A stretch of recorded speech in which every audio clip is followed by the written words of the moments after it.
शादी इमरजेंसी में मेरे देवर के साथ हो गई थी। दरअसल वह मेरे पति का छोटा भाई था। उसकी उम्र 19 साल थी और बहुत हैंडसम था। मैं तो पहली नज़र में ही अपने देवर पर दिल हार बैठी थी कि काश मेरा पति ऐसा ही कोई हैंडसम लड़का होता। कितनी ही देर तक मैं अपने देवर के चेहरे से नज़र नहीं हटा पाई थी। मैंने तो अपनी उंगलियों से तस्वीर पर अपने देवर के चेहरे को महसूस भी किया था, लेकिन तभी मुझे एहसास हुआ कि यह गलत है। मेरे नसीब में जो है मुझे उसी को स्वीकार करना चाहिए।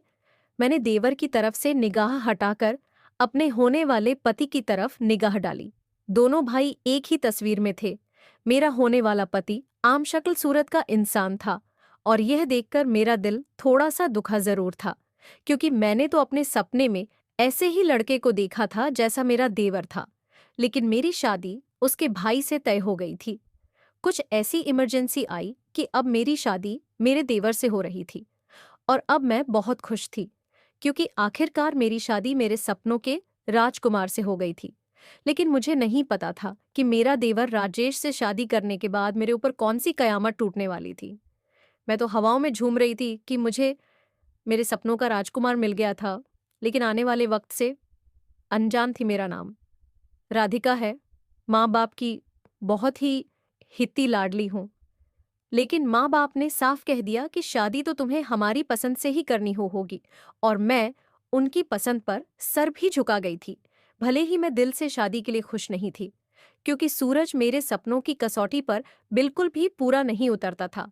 आम सी शक्ल, सूरत भरा भरा शरीर, मैंने तो किसी हैंडसम खूबसूरत नौजवान के सपने सजाए थे। लेकिन माँ बाप की खुशी के आगे मैंने दिल खड़ा करके सर झुका दिया था।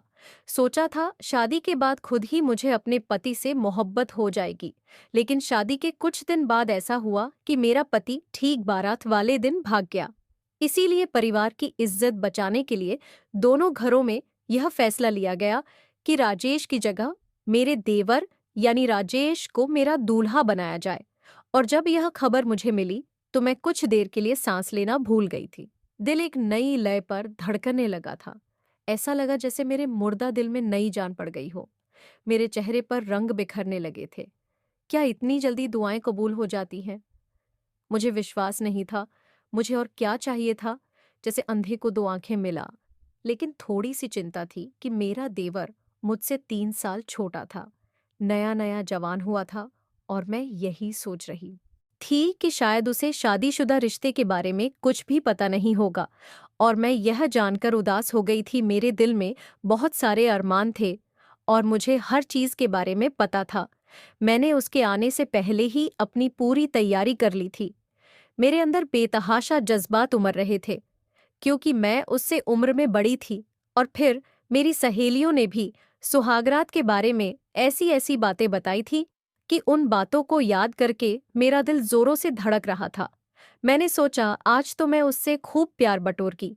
मैं राजेश की पत्नी बनकर उसकी सुहाग की सेज सजाए बैठी हुई थी और उसका इंतजार कर रही थी कि कब मेरा सनम अंदर कमरे में आएगा और मुझ पर अपनी चाहतें लुटाए। मेरे होठों पर खुद ब खुदा, क्योंकि मैं भी किसी से कम नहीं थी, खूबसूरत तीखे नए नक्श, बड़े बड़े कजरारी आंखें, दूध जैसा सफेद रंग। तभी मुझे महसूस हुआ कि कोई मेरे कमरे में आ रहा है। दिल जोरों से धड़क उठा। मैं जल्दी से जाकर बेड पर बैठ गई और अपना घूंघट नीचे कर लिया। मुझे लगा जरूर राजेश ही होगा, लेकिन राजेश की बजाय मेरी सास कमरे में दाखिल हुई थी। मेरी सास गर्म दूध का गिलास लेकर आई थी और फिर उन्होंने वह दूध मुझे दिया और कहने लगी, इसे राजेश को पिला देना, इसे पीते ही उसमें 10 मर्दों के बराबर ताकत आ जाएगी। मेरे बेटे को कमजोरी महसूस नहीं होगी। मजबूरी में मैंने अपने राजेश की शादी तो कर दी है, लेकिन उसकी अभी शादी की उम्र नहीं थी और मैं नहीं चाहती अभी से वह शादीशुदा रिश्ते में पड़कर कमजोरी का शिकार हो जाए। इसीलिए मैं यह स्पेशल दूध बनाकर लाई थी। मैंने शर्माया शर्माया से एहसास के साथ दूध का गिलास पकड़ लिया था, और फिर जैसे ही राजेश अंदर आया उसे वह दूध मैंने पिला दिया। मैं यह देखकर हैरान रह गई, क्योंकि वह तो मुझसे भी ज्यादा उत्साहित था, जिसे मैं छोटा बच्चा समझ रही थी, न समझ रही थी। उसने आते ही पूरे जोश से मेरे साथ, उस समय तो 10 मर्दों के बराबर ताकत थी दोस्तों। जैसा कि मैंने बताया, मेरा नाम राधिका है और मैं एक अपर मिडिल क्लास घराने से संबंध रखती हूँ। मेरी उम्र 22 साल थी। मेरे घर में मेरी माँ बाप और मेरी एक छोटी बहन रहती थी। भाई कोई नहीं था, इसीलिए माँ बाप ने हमें बहुत लाड़ प्यार से पाला था। स्कूल के बाद कॉलेज में एडमिशन हुआ तो मुझे दुनिया के नए रंग ढंग के बारे में पता चलने लगा। और ऊपर से मेरी सहेलियां भी ऐसी थीं कि काफ़ी ज़्यादा बेबाक बोल्ड थी। कुछ सहेलियों के तो अपने बॉयफ्रेंड भी थे और वे सारा सारा दिन फ़ोन पर उनसे बातें करती रहती थी। लेकिन मैंने सिर्फ लड़कियों को ही अपनी सहेली बनाया हुआ था, क्योंकि मैं इतनी बोल्ड नहीं थी। मेरी सहेलियां, जो कि मेरी ही हमउम्र थी मुझसे, अपने बॉयफ्रेंड के किस्से और कहानियां शेयर करती, जिसे सुनकर मेरे कानों से धुआं निकलने लगता था। लेकिन मैंने कभी कोई गलत कदम नहीं उठाया था, क्योंकि मेरे जज्बात सिर्फ और सिर्फ मेरे होने वाले पति के लिए ही थे। पर मैं दिल में मायूस जरूर होती थी कि मुझे भी पूरा हक है, लेकिन मैं फिर भी अपने आप पर काबू रखती थी, क्योंकि मेरी परवरिश ऐसी नहीं थी। और सोचती थी, जब भी मेरी शादी होगी तो मैं अपने सारे जज्बात और अरमान पूरे करके रहूंगी। मेरी खुशी की इंतहा न रही जब मेरे माँ बाप ने कॉलेज खत्म होने के साथ ही मेरा रिश्ता तय कर दिया। मैं अपनी माँ की बहुत ज्यादा लाडली थी और मेरी माँ चाहती थी कि मेरा घर जल्द से जल्द बस जाए और किसी अच्छे घराने में मेरा रिश्ता हो जाए। और आखिरकार मेरी माँ के दूर पार के जानने वालों में से एक रिश्ता आ गया। मैंने अपने माँ बाप को मना नहीं किया था, क्योंकि मुझे पता था कि मेरे माँ बाप कभी गलत नहीं सोचेंगे। उन्होंने मुझे बड़े प्यार से पाला था, भला वो मेरे लिए कोई गलत लड़का कैसे ढूंढ सकते थे। इसीलिए मैंने लड़के को देखने की भी जहमत नहीं उठाई और इकरार कर दिया। लड़का दुबई में काम करता था। वो मेरा हम उम्र था और शक्ल सूरत भी ठीक ठाक थी, क्योंकि मेरी माँ ने एक बार उसकी तस्वीर मुझे दिखाई थी। लेकिन मेरा दिल उदास सा हो गया, क्योंकि मैंने तो अपने होने वाले दूल्हे के ख्वाब ना जाने कैसे कैसे सजा रखे थे कि वह शाहरुख खान से कम नहीं होगा या रणवीर कपूर जैसा होगा। लेकिन वह उनमें से बिल्कुल भी नहीं था। उस तस्वीर में वह अपने छोटे भाई के साथ खड़ा था। उसका छोटा भाई राजेश किसी हीरो से कम नहीं लगता था और मैं तो देखते ही उस पर फिदा हो गई थी। लेकिन अफसोस की बात यह थी कि मेरी शादी उसके बड़े भाई से हो रही थी। वह मेरी मम्मी की कोई दोस्त थी, जिनके 2 ही बेटे थे, और मेरी मम्मी इस दोस्ती को रिश्तेदारी में बदलना चाहती थी और मैं अपनी मम्मी को खुश देखना चाहती थी और उनकी खुशी बर्बाद करना नहीं चाहती थी। वैसे भी मेरा होने वाला देवर मुझसे काफी छोटा लगता था, इसीलिए मैंने इसे भगवान की मर्जी समझकर चुप्पी साध ली। मेरी सहेलियां शादी के दिन मुझे छेड़छाड़ रही थी, लेकिन मैं बिल्कुल सीरियस होकर बैठी हुई थी। वो कहने लगी, इतना बुरा मूड क्यों बना रखा है? इस दिन का इंतजार तो लड़कियां हमेशा करती हैं, लेकिन तुम ठहरी हमेशा की सीरियस टाइप की लड़की लगता है। तुम्हारे अंदर दिल ही नहीं है। और मैं उन्हें क्या बताती कि मेरा दिल तो पहले ही लुट चुका है, लेकिन अपने होने वाले दूल्हे के लिए नहीं, बल्कि किसी और के लिए धड़कता है। मगर मैंने अपने जज्बातों को दबाकर रखा और भगवान की मर्जी जानकर सर झुका लिया कि चलो, जैसा भी था वो मुझसे प्यार तो करेगा और मेरे सारे अरमानों को पूरा करेगा। मैं आज दुल्हन के जोड़ में बहुत ज्यादा हसीन लग रही थी।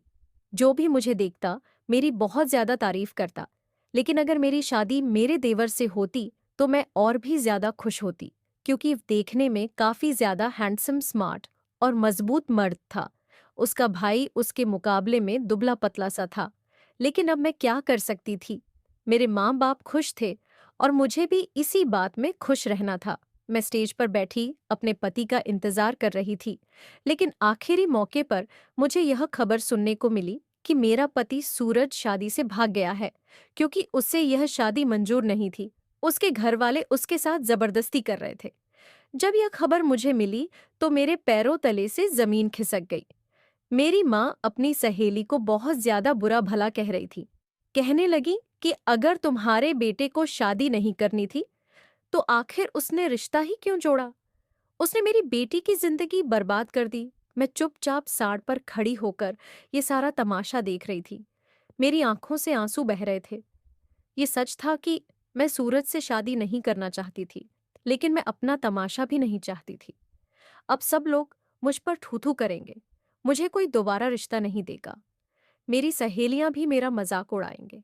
यह शर्मिंदगी इस कदर ज्यादा थी कि मैं दुआ मांगने लगी कि मेरा पति जल्दी से वापस आ जाए, मगर वह नहीं आया। लेकिन भगवान का लाख लाख शुक्र था कि अभी तक मेहमानों को इस बात का पता नहीं था। यह बात हम सब लोगों के बीच ही थी कि मेरा पति शादी से फरार हो चुका है, और इसीलिए मेरी सास ने और मेरी माँ ने मिलकर फैसला किया कि अपनी इज्जत बचाने के लिए मेरी शादी सूरज के छोटे भाई यानी राजेश से कर दी जाए। ये खबर सुनते ही मेरे पैरों तले से जमीन सरकने लगी थी। मुझे लगा जैसे मैं जागती आंखों से कोई ख्वाब देख रही हूं। भला मेरी बिन मांगी दुआ यूं कबूल हो जाएगी? मुझे ऐसा विश्वास नहीं था। मैंने तो ऐसा सोचा भी नहीं था। मैं अब दिल ही दिल में खुश हो रही थी, मगर चेहरे पर कमाल की संजीदगी लिए स्टेज पर बैठ गई। दिल ही दिल में सोचने लगी कि यह तो मेरे लिए बहुत ही अच्छा हुआ कि मेरा पति शादी के ठीक दिन भाग गया और मेरी शादी मेरे मनपसंद लड़के से हो रही है। आखिरकार मेरा प्यार मुझे मिल गया था। आज की रात मैं अपने सारे अरमान अपने प्यार से पूरे करूंगी। अब तो मैं दिल ही दिल में डर रही थी कि कहीं सूरज वापस ना आ जाए और मेरी माँ और मेरी होने वाली सास का प्लान बदल ना जाए। वह मेरी शादी सूरज से ही कर देंगी और मैं अब ऐसा नहीं चाहती थी। जब मेरी शादी राजेश से हो गई तो मेरे तो दिल में एक सुकून सा भर गया था। मेरी सहेलियां मुझे कहने लगी कि वो तो सिर्फ 19 साल का है, उसे क्या मालूम कि शादी क्या होती है, सुहागरात क्या होती है, बीवी के हक क्या होते हैं। तुम एक छोटे बच्चे से क्यों शादी कर रही हो? मेरी सहेलियों को जब इस बात का पता हुआ तो वे मुझ पर बरस पड़ी, मगर मैं चुपचाप उनकी बातें सुनती रही। शाद की रात हर दुल्हन की यह ख्वाहिश होती है कि उसका पति उस पर खूब प्यार लुटाए, लेकिन वह तो छोटा बच्चा था। वह क्या करेगा? मैंने कहा कि तुम लोग बिल्कुल फिक्र मत करो। अगर राजेश को शादी के बारे में कोई नॉलेज नहीं तो मुझे तो है। तुम लोगों ने मुझे इतना कुछ बता रखा है, इसलिए मैं उस जानकारी को यूज में लाऊंगी। मेरी इस बेबाकी पर भी सब खिलखिला कर हंसने लगी, क्योंकि उन्हें मुझसे इस तरह की उम्मीद नहीं थी। जब मैं विदा होकर अपने ससुराल आई तो मेरी सास ने बहुत अच्छे से मेरा स्वागत किया और मुझसे शर्मिंदगी का इजहार भी किया। कहने लगी, मैं बहुत शर्मिंदा हूं। मैंने कहा, कोई बात नहीं मम्मी जी, आपका इसमें क्या कसूर है? हर इंसान की अपनी पसंद होती है। शायद सूरज को मैं पसंद नहीं थी। मैंने बहुत ही नॉर्मल शब्दों में कहा था, तो मेरी सास हैरान हो गई कि मेरा कितना बड़ा दिल है, मगर उन्हें क्या बताती कि मेरे दिल में कितना बड़ा चोर घुसा था। और आज तो मेरी ख्वाहिश पूरी हो चुकी थी। मेरी मोहब्बत खुद ब खुदा मेरी सास ने मुझे एक गिलास दूध दिया। उन्होंने बड़े प्यार से कहा कि राजेश को यह दूध पिला देना, क्योंकि शादीशुदा जोड़े को सुहागरात में स्पेशल दूध गर्म करके दिया जाए तो उनकी ताकत बहुत बढ़ जाती है और कमजोरी नहीं आती। मैं यह सुनकर शर्माने लगी। वह इस कदर बेबाक कैसे हो सकती थी? खैर, मेरी सास तो अपने कमरे में चली गई क्योंकि उन्हें आराम करना था, और मैं कमरे में बैठी अपने पति का इंतजार करने लगी। यह कमरा राजेश का ही था और मुझे राजेश के कमरे में ही दुल्हन बनाकर यह गया था। हर तरफ उसकी तस्वीरें लगी हुई थी। वह बहुत ज्यादा हैंडसम था और मुझे अपनी किस्मत पर रश्क आ रहा था, मगर मैंने सोचा कि मैं पहल नहीं करूंगी, क्योंकि लड़कियां पहल करती हुई अच्छी नहीं लगती। शायद वह भी मेरी खूबसूरती से प्रभावित हो जाए और मुझसे इजहारे मोहब्बत कर डाले। आज की रात वैसे भी बहुत सुहानी थी। तेज बारिश हो रही थी और मेरे जज्बात पूरे आबोताब से दहक रहे थे। मैं बेसब्री से राजेश का इंतजार कर रही थी। 1 घंटे बाद आखिरकार वह कमरे में दाखिल हुआ। उसे देखते ही मेरी धड़कनें तेज हो गई, मेरे पसीने छूटने लगे। वह धीरे से मेरे करीब आया। मुझे कहने लगा कि राधिका, तुम अभी तक बैठी हो, थक गई होगी। जाओ, जाकर आराम कर लो। इतना भारी भरकम जोड़ा उतार दो और कोई सादा सा लिबास पहन लो। मैं उसकी बात सुनकर हैरान रह गई, क्योंकि मुझे यह उम्मीद नहीं थी। चाहे उसकी शादी आनन फानन में मुझसे हुई थी, मगर फिर भी उसे कुछ तो जज्बात या रखरखाव दिखाना चाहिए था, कुछ तो पेशकदमी करनी चाहिए थी। मगर मैं उसे कह ना सकी। इसीलिए मैं बेदिली से उठकर वॉशरूम में चली गई, चेंज करके बेड पर लेट गई। मगर वो तो पहले ही सोफे पर लेट चुका था और खर्राटे ले रहा था, जैसे उस कमरे में कोई और नहीं और मैं उसके लिए अनचाही हूँ, लेकिन मैं उसकी दुल्हन थी। उसकी बीवी थी, वह मुझसे शादी कर चुका था। जाहिर है, उसकी शादी मुझसे गन पॉइंट पर तो नहीं हुई थी ना? ये सोचते-सोचते मैं कब सो गई, पता ही नहीं चला। सुबह उठी तो बिल्कुल नॉर्मल था, जैसे उसकी ज़िंदगी में कोई नयापन नहीं। मैं तो बस उसके एक्सप्रेशन ही देखे जा रही थी, क्योंकि वह काफ़ी ज़्यादा सख्त-जान साबित हुआ था।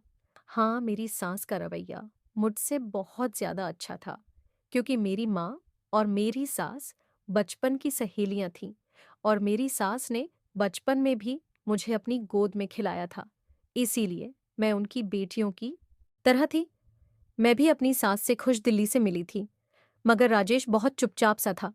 यूं लगता था जैसे उसे इस शादी से कोई खुशी नहीं मिली। मुझे अपनी दुल्हन बनाकर उसे कोई भी नहीं थी। उसने तो मुझे देखा तक नहीं था, ना ही मेरी तारीफ की थी, न जाने खुद को क्या समझता था। मैं मानती थी कि वह बहुत हैंडसम था, मगर मैं भी तो हुस्न में किसी से कम नहीं थी। लेकिन उसने तो मेरी तरफ देखा तक नहीं। जिंदगी यूं ही गुजरने लगी और वह यूं ही मुझसे खींचा खींचा सा रहने लगा।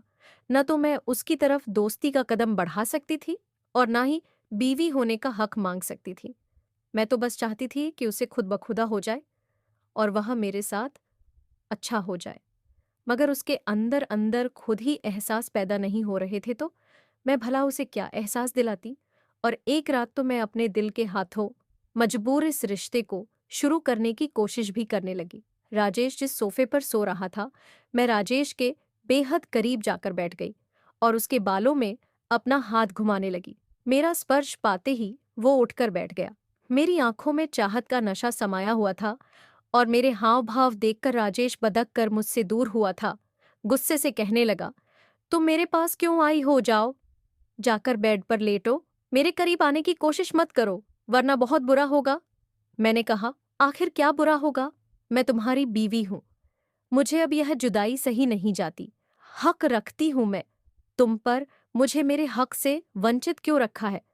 तुमने मुझे तुम्हारे प्यार की, तुम्हारी संगत की जरूरत महसूस होती है। तुम क्यों मेरे साथ ऐसा कर रहे हो? मेरी आंखों में आंसू झिलमिला लगे थे, लेकिन उसने मुझे झटक दिया और खड़ा हो गया और कमरे से ही बाहर चला गया। वह पूरी रात मेरे रोते हुए गुजरी थी। मैं तो उसका हर काम करने की कोशिश करती थी, भाग भाग कर उसके काम करती। जब भी वह घर आता, उसे खाना पेश करती, नई नई डिशेस बनाकर उसके सामने रखती, क्योंकि मैं कुकिंग में मास्टर थी। और मैंने सुना था कि किसी भी मर्द का दिल औरत के लिए मोम करना हो तो उसे अच्छे अच्छे खाने बनाकर देने चाहिए। मगर वह तो बहुत ही सख्त जान था। उसने तो मेरी तरफ दोस्ती का हाथ तक नहीं बढ़ाया था। मेरी सास जब भी मुझसे पूछती कि राजेश तुम्हारे साथ ऐसा है, तो मैं सब अच्छा है का ग्रीन सिग्नल दे देती, क्योंकि मैं अपनी सास को शादी के शुरू ही दिनों में शिकायतें नहीं लगाना चाहती थी और ना ही मेरी ऐसी नेचर थी। मैं बस सब्र से इंतजार कर रही थी उसकी पेशकदमी का दिन यूं ही पर लगा कर उड़ते गए और मेरी पर्सनालिटी शादी के बाद निखरने की बजाय और भी ज्यादा दबते चली गई। मुझे तो अपना आप ही अब कमतर लगने लगा था। मुझे लगता जैसे मैं कोई अनचाही चीज हूं, जिसके साथ किसी को कोई लगाव नहीं। मुझे तो मर ही जाना चाहिए कि शादी के बाद से मेरे पति ने मुझे हाथ तक नहीं लगाया था। ऐसा नहीं था कि वह मुझसे लड़ता झगड़ा था, बल्कि वो तो मुझसे बात ही नहीं करता था। यूं लगता था जैसे वो मुझसे छोटे बच्चों की तरह रूठ गया है। मगर मुझे मनाने का तरीका नहीं आता था कि उसे मनाना कैसे है। मेरी सास बहाने बहाने से मुझसे खुशखबरी के बारे में पूछती थी और मैं शर्म से पानी पानी हो जाती। अब मैं उन्हें क्या बताती कि राजेश ने तो मुझे मेरा हक ही नहीं दिया। मैं माँ कैसे बन सकती हूँ? भला अब तो मैं अंदर ही अंदर जलने कुड़ने लगी थी। मेरा बस नहीं चल रहा था कि राजेश को गिरेबान से पकड़कर उससे पूछूं कि आखिर मेरा कसूर क्या है, जिसकी सजा तुम मुझे दे रहे हो। मगर मैं ऐसा नहीं कर सकती थी। कुड़ने के अलावा मैं कर ही क्या सकती थी? एक रात मैं हमेशा की तरह राजेश के कमरे में उसका इंतजार कर रही थी, क्योंकि जब तक वह घर नहीं आता था मैं जागती रहती थी। रात के 10 बजे भी वह कमरे में न आया तो मुझे चिंता होने लगी। मैंने बालकनी से नीचे देखा तो वह नीचे लन में टहल रहा था, फोन कान से लगाए किसी से बातों में बिजी था, बार बार मुस्कुरा रहा था। मेरा माथा ठनका। मुझे शक होने लगा कि जरूर राजेश का किसी दूसरी लड़की के साथ चक्कर है, इसीलिए वह मेरी ओर आकर्षित नहीं होता। मेरा तो दिल ही टूट गया था। मेरा नसीब ही खराब निकला था। शादी के ठीक दिन मेरा दूल्हा भाग गया और जिससे मेरी शादी हुई वह किसी और में इंटरेस्टेड था। मैं अपने आप से ही अंदाजे लगाने लगी थी, क्योंकि रात के 10 बजे वह अपने किसी दोस्त से तो बात करने से रहा, जरूर कोई लड़की ही होगी। मैं काफी देर तक बालकनी में खड़ी उसे देखती रही। वह आसमान पर निकलने वाला चांद के जैसा था, जिसे मैं दूर से देख तो सकती थी, मगर उसे छू नहीं सकती थी और ना ही उस पर अपना हक जता सकती थी। खैर, मैंने आज उससे बात करने की ठानी, क्योंकि अब तो मेरे जज्बात बेलगाम घोड़े जैसे हो गए थे। आखिर मैं कब तक उन्हें लगाम दिए हुए रखती। जब राजेश कमरे में आया तो मुझे ताप आकर हैरान हो गया। कहने लगा, तुम अभी तक सोई नहीं? मैंने कहा, मेरी नींदें उड़ चुकी हैं। तुमने मेरा चैन सुकून बर्बाद करके रख दिया है, मैं कैसे सोच सकती हूँ भला? और वो एकदम से हैरान हो गया, क्योंकि शादी के बाद यह पहला शिकवा था जो मैंने उससे किया था। कहने लगा, क्या मतलब है तुम्हारा? मैंने कहा, अगर तुम इस जबरदस्ती के बंधन से खुश नहीं हो तो तुम मुझे छोड़ दो, मगर मैं इस तरह से जिंदगी कैसे गुजार सकती हूँ कि मैं तुम्हारी बीवी तो हूं, मगर तुम पर अब अपना हक नहीं रख सकती, अपने हक तुमसे वसूल नहीं कर सकती। और वो एकदम से गूंग रह गया, जैसे उसे मुझसे इस तरह की उम्मीद न हो। मैंने कहा, क्या तुम किसी और से मोहब्बत करते हो? तो वह एकदम खामोश हो गया और फिर मुझे यकीन हो गया कि वह जरूर किसी और से प्यार करता है। मैंने कहा, अगर तुम मुझे छोड़ना चाहते हो तो छोड़ दो, मैं तुमसे कोई शिकवा नहीं करूंगी और ना ही तुम्हारी खुशियों की राह में रुकावट बनूंगी। मेरी आंखों में आंसू आने लगे थे। हालांकि मैंने बड़े जज्ब से उसे कहा था, मगर वह मेरी बात का कोई भी जवाब दिए बिना कमरे से निकल गया और दरवाजा बंद कर दिया। और मुझे यूं लगा जैसे मुझे सारे जवाब मिल चुके थे। मुझ जैसी बदनसीब लड़की भी कोई होगी जिसने ऐसे शख्स से मोहब्बत की जो किसी और से मोहब्बत करता है। मैं सारी रात कमरे में बैठकर रोती रही। सुबह जब नीचे आई तो मेरी सास मेरी तरफ देखकर हैरान थी। कहने लगी, राधिका बेटा, तुम्हें क्या हुआ है? तुम्हारी आंखें लाल हो चुकी हैं। मैंने कहा, बस वह थोड़ा सा बुखार हो गया था, मैं ठीक हो जाऊंगी। उन्होंने मेरे माथे पर हाथ रखा और चिंता की हालत में कहने लगी, तुम्हें बुखार तो है, तो तुमने राजेश को क्यों नहीं बताया? वह तुम्हें डॉक्टर के पास लेकर जाता। मैंने कहा, मैंने मेडिसिन ले ली है, अभी आराम आ जाएगा। कहने लगी, मैं कुछ नहीं सुनना चाहती। वह वहां से चली गई और राजेश को पुकारने लगी, मगर वो जाने रात से कहाँ था। थोड़ी देर बाद वापस आई तो कहने लगी, राजेश कहाँ है? वह तो मुझे नजर नहीं आ रहा। क्या वो रात भर कमरे में नहीं था और मैंने घायल मन से उन्हें दे देखा था? वह कहने लगी, वह किधर जा सकता है? भला उसका तो कोई दोस्त भी नहीं है जिसके पास वह चला जाए। ये बहुत आवारा लड़का हो गया है, इसे अपनी बीवी का जरा भी ख्याल नहीं। आ जाए तो मैं इसके कान खींचती हूँ। मेरी सास मुझे देखने लगी और बोली, बेटा, तुम्हें राजेश से कोई प्रॉब्लम तो नहीं है? क्या तुम उसके साथ खुश तो हो? और मैं अपनी सास को क्या बताती कि मेरे तो नसीब में ही खुशियां नहीं लिखी। मैं खामोश नजरों से उसे देखती रही और वो हैरान से मुझे देख रही थी। कहने लगी, तुम मुझसे क्या छिपा रही हो क्या? राजेश और तुम्हारे बीच कोई भी संबंध नहीं बना। और मैं तो उनकी बात सुनकर शर्म से पानी पानी हो गई थी। मैंने अपनी नजरें झुका ली। वो थोड़ी देर तक मुझे देखती रही और फिर बोली, ऐसा कैसे हो सकता है भला? क्योंकि उसने शादी वाले दिन खुद कहा था कि वह तुमसे शादी करना चाहता है, और इसीलिए हम दोनों ने आपस में मशवरा करके तुम्हारी शादी राजेश से करवा दी थी। और मैं तो हैरान सी अपनी सास को देखती रही। ये कैसे हो सकता था भला? अगर वह मुझसे शादी से राजी था तो फिर शादी की रात थी, मुझे अपना हक क्यों नहीं दिया? मैं तो अजीब तरह की मजदार में फंस चुकी थी। हम दोनों नीचे लॉन्स में बैठे थे। अचानक ही राजेश भी घर में दाखिल हुआ। उसकी आंखें लाल हो चुकी थीं, जैसे वह सारी रात जागता रहा हो। मेरी सांस एकदम से उठी और राजेश के सामने खड़ी हो गई। कहने लगी, ये क्या ड्रामा रचा रखा है? तुमने मुझे जो अंदाजा हुआ है, तुमने इस बच्ची के साथ कितना जुल्म किया है। अगर तुम्हें यह शादी मंजूर नहीं थी तो उस दिन क्यों कहा था कि तुम राधिका से ही शादी करना चाहते हो? मैं सोफे पर बैठी अपनी उंगलियां मरोड़ रही थी, क्योंकि मुझे भी हकीकत जाननी थी कि आखिर वह मेरे साथ ऐसा क्यों कर रहा है। और जो बात राजेश ने उन्हें बताई, उसे सुनकर तो हम दोनों ही सकते में आ गए थे और एक दूसरे की शक्ल देखने लगे, क्योंकि हकीकत बहुत अलग थी। राजेश वाकई मुझसे मोहब्बत करता था, मगर अपने भाई की वजह से इजहार ना कर सका। वो उसकी वजह से बंधा हुआ था। वो शुरू से ही उसका हर हुक्म मानता आया था और अब भी उसके हुक्म का गुलाम था। क्योंकि सूरज जब शादी के दिन भाग कर गया था, तो वह इसलिए नहीं भागा था कि वह मुझसे शादी नहीं करना चाहता था, बल्कि कनाडा में मौजूद उसकी बीवी को पता चल गया था, जिससे शादी उसने मजबूरी में की थी ताकि वह वहां परमानेंट रह सके।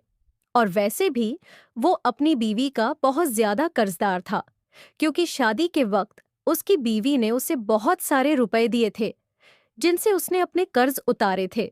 और उसी बीवी ने धमकी दी थी कि अगर आज तुम वापस ना आए तो मैं तुम्हें जेल की सलाखों के पीछे कर दूंगी, तुम सारी जिंदगी जेल में सड़ते रहोगे। और इसीलिए वह शादी के दिन भाग गया था। मगर उसने राजेश को कह दिया था कि तुम राधिका से शादी कर लो, मगर उसे हाथ मत लगाना, क्योंकि राधिका तुम्हारे पास मेरी अमानत है। मैं जब भी हिंदुस्तान आकर अपनी पहली बीवी को तलाक देकर उसे जान छुड़ा लूंगा, तो तुम राधिका को तलाक दे देना और मैं उससे शादी कर लूंगा, क्योंकि पिंकी पर मेरा दिल आ गया है। मैं उसका दीवाना हो गया हूँ, राधिका से मोहब्बत करने लगा हूँ। राजेश ने तब तो भाई की वजह से शादी कर ली थी, मगर बाद में उसे रफ्ता रफ्ता मुझसे मोहब्बत हो गई थी। जब भी मैं उसके करीब जाने की कोशिश करती, तो वह मुझे ठुकरा देता था। हालांकि वह खुद पर बड़ा काबू किए बैठा था, क्योंकि उसे भी मुझसे मोहब्बत थी। और मैं तो यह सुनकर हैरान रह गई थी कि मैं दो भाइयों के बीच कठपुतली बनकर रह गई हूँ। मेरी सास भी हैरान थी, क्योंकि वह भी यह बात जानती थी कि राजेश का बड़े भाई के साथ काफी अटैचमेंट है। वह काफी आज्ञाकारी भाई है और उससे डरता भी था। मगर उन्हें यह अंदाजा नहीं था कि वह सिर्फ और सिर्फ इस बंधन को अपने भाई की वजह से निभा रहा था। मेरी सास ने अपने बड़े बेटे को उसी वक्त फोन किया और कहा कि तुम पहली बीवी के साथ ही रहो, खबरदार। जो यहाँ आने की कोशिश भी की, तो क्योंकि तुमने तो दो दो जिंदगियां खराब कर दी हैं। और आइंदा राजेश को फोन भी मत करना, क्योंकि अब राधिका उसकी बीवी है और वो उसे बीवी स्वीकार कर चुका है। वो किसी भी कीमत पर उसे नहीं छोड़ेगा। मगर मुझे तो राजेश से भी शिकवा था। अगर वह वाकई मुझसे मोहब्बत करता था, तो अपने भाई का इस हद तक आज्ञाकारी बनने की क्या जरूरत थी। मगर राजेश ने मेरे हाथ थाम ली। कहने लगा मुझे माफ कर दो, प्लीज राधिका, मैंने तुम्हारे साथ अच्छा नहीं किया। मगर जब से मेरे बाप का देहांत हुआ है, मेरे बड़े भाई ने मुझे बाप बनकर पाला था। वो मेरी हर जरूरत और ख्वाहिश का ख्याल रखता था, और मैं अपने भाई को धोखा देना नहीं चाहता था। मगर मैं अपने दिल के हाथों मजबूर होकर तुम्हें हकीकत बता रहा हूं कि मैं तुम्हें छोड़ना नहीं चाहता। तुम्हारी खूबसूरती मासूमियत का मैं कब दीवाना हो गया, पता ही नहीं चला। तुम्हारे साथ एक ही कमरे में रहकर मैंने बड़ी मुश्किल से यह समय काटा है। तुम्हें देखकर मेरे जज्बात बेकाबू होते थे, लेकिन मेरे दिल में यह भी ख्याल आता था कि तुम मेरे भाई की अमानत हो। मैं तुम्हें हाथ नहीं लगा सकता, और यही सोचकर मैं खुद पर पहरे बिठा लेता था। मेरी आंखों से भी आंसू जारी हो गए थे। मैंने कहा, जब आपको मोहब्बत हो जाए तो बगावत करने में कोई हर्ज नहीं है, मगर अपने दिल से बगावत कभी नहीं करनी चाहिए। मेरी बात सुनकर वह मुस्कुरा दिया था। मैंने कहा, मैं तो शुरू दिन से ही आपसे मोहब्बत करती थी और आपके भाई की बजाय आपसे शादी करना चाहती थी। और राजेश यह बात सुनकर हैरान हुआ। उसे इस बात का अंदाजा नहीं था कि मैं वाकई उससे मोहब्बत करती हूँ। उसने मुझे अपने साथ लगा लिया और कहा, मैं वादा करता हूँ, तुम्हें सारी खुशियां दूंगा और तुम्हारे सारे हक पूरे करूंगा। ये कहते कहते राजेश ने मुझे कसकर अपनी मजबूत बाहों में समेट लिया था। मेरे मचलते जज्बातों को आज सुकून मिल गया था, और आज आखिरकार मेरी जिंदगी का वो दिन आ गया था जिसके ख्वाब मैंने कभी अपनी आंखों में सजाए थे कि अपने मनपसंद महबूब से मोहब्बत का इजहार सुनूंगी। दोस्तों, आज की हमारी यह कहानी आपको कैसी लगी? जरूर बताना। पसंद आई हो तो प्लीज लाइक करना। रोज एक नई कहानी सुनने के लिए हमारे चैनल को भी सब्सक्राइब करना। कहानी को पूरा अंत तक सुनने के लिए आप लोगों का बहुत बहुत धन्यवाद। दोस्तों, मिलते हैं अगली किसी नई कहानी के साथ